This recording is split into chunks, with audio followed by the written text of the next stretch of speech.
Radio City podcast. Radio city పిట్ట కథ. మీరు వింటున్నారు రేడియో సిటీ 91.1లో. నేను మీ ఆర్జే యోగితాని. ఎప్పుడైనా అత్యాశకి పోయామనుకోండి, ఈ క్షణాలని మనం కోల్పోతాం. ఆశ ఎక్కువవుతున్న కొద్దీ మనకి భయం పెరుగుతుంది. భయం పెరుగుతున్న కొద్దీ బతకడం మానేస్తే ఏమవుతుంది? ఆనందాన్ని కోల్పోతాం, ఆరోగ్యాన్ని కోల్పోతాం, తర్వాత జీవితాన్ని కోల్పోతాం. దీనికి సంబంధించి ఒక చక్కనైన పిట్ట కథ చెప్పడానికి రెడీగా ఉన్నాను మన పిట్ట కథల్లో. అనగనగా ఒక కాకి ఉంది. ఆ కాకి ఎప్పటికప్పుడు ఆకలితో ఉంటుంది. దానికి ఆహారం దొరకట్లేదు అని చెప్పి చాలా దిగులుగా ఉండేది. అక్కడి నుంచి ఇక్కడి నుంచి వీళ్ళిస్తే ఆహారం తెచ్చుకొని తింటూ ఉంటుంది. ఒకరోజు ఈ కాకి ఒక 2 గోల్డ్ కాయిన్స్ దొరికాయి.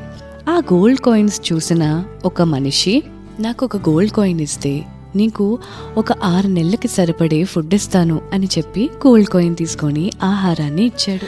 అది తీసుకొని 6 నెలల పాటు రాజాలా బతికింది ఆ కాకి. ఎవరిని అడగాల్సిన అవసరం రాలేదు, ఎక్కడ ఎత్తుకోవాల్సిన అవసరం రాలేదు. చక్కగా కడుపు నిండా ఆహారం తినేది. 6 నెలలు దాటిన తర్వాత దానికి మళ్ళీ ఆకలేయడం మొదలెట్టింది. ఆహారం లేదు. ఆ కాయిన్ ఉంటే తప్ప తనకి ఆహారం అనేది దొరకదు అని రియలైజ్ అయ్యి ఆ కాయిన్ ని మట్టిలో తవ్వి అందులో దాచిపెట్టింది, కప్పెట్టేసింది. ఆ కాయిన్ ఎవరు దొంగతనం చేయకుండా దాని మీదే కూర్చునేది. అసలు దూరంగా ఎగరడం మానేసింది. ఆహారం గురించి కూడా వెతకడం మానేసింది. అది ఎప్పుడైనా పోతే తనకి ఆహారం దొరకదేమో అన్న దిగులు, బెంగ వచ్చేసింది ఆ కాకి. అలాగ దానికి కాపలా కాస్తూ తిండి కూడా నీళ్లు కూడా మానేసి జీవితంలో సంతోషాన్ని, ఎక్సైట్మెంట్ని, ఆ ఫ్రీడమ్ని కోల్పోయింది ఆ కాకి. అలాగా ఆ కాయిన్ దాచిన చోటే ప్రాణాలు విడిచిపెట్టింది. దీన్ని బట్టి మనకు అర్థమైంది ఏంటి అంటే, ఆ కాయిన్ ఉంటేనే తనకి ఆహారం ఉంటుంది అన్న విషయాన్ని చాలా బలంగా నమ్మింది. కానీ ఎగిరి ఆహారం గురించి వెతికితే ఏదో ఒక ఆహారం దొరుకుతుంది అన్న విషయాన్ని మర్చిపోయింది.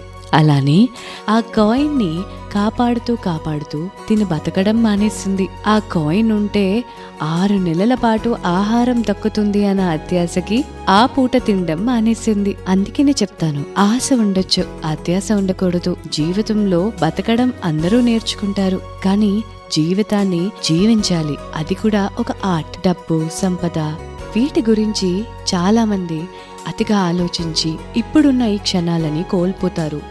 ఆనందాన్ని, జాయ్ని, ఆ వయసులో చేయాల్సిన అడ్వెంచర్స్ని అన్నిటినీ మానేసి అత్యాశకు పోయి కోల్పోతారు. అందుకని ఏ వయసులో చేయాల్సింది, ఏ సమయానికి చేయాల్సింది ఆ సమయంలో చేసేయాలి. చాలా చక్కనైన పిట్ట కథ విన్నారు కదా. ఇలాంటి స్టోరీస్ వినడానికి కీప్ లిస్నింగ్ టు మీ ఓన్లీ ఆన్ రేడియో సిటీ 91.1. నేను మీ RJ Yogitha. Radio City podcast.